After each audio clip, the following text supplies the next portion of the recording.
روزے کی حالت میں اپنا محاسبہ کیجئے گا، کہیں ایسا نہ ہو کہ میرا معدہ تو خالی ہو اور دل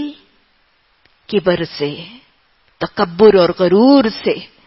حسد سے، کینے سے، بغض سے، نفرتوں سے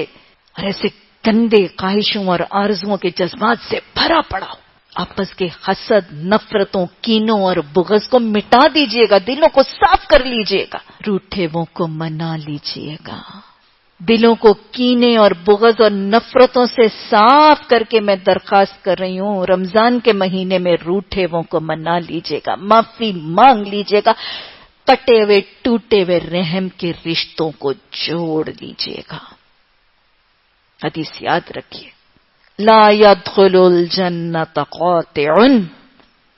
قطع رحمی کرنے والا جس نے رحم کے رشتے کو کاٹ دیا یا کٹوا دیا وہ جنت میں داخل نہیں ہوگا۔ کہیں ایسا نہ ہو، کہیں ایسا نہ ہو کہ رمضان کے روزے بھی ہوں، رمضان کا انفاق بھی ہو، رمضان کا قیام اللیل بھی ہو، بھوک بھی ہو، پیاس بھی ہو، مشقتیں بھی ہو، نیکیاں بھی ہو، صدقات بھی ہو، زکوٰۃ بھی ہو،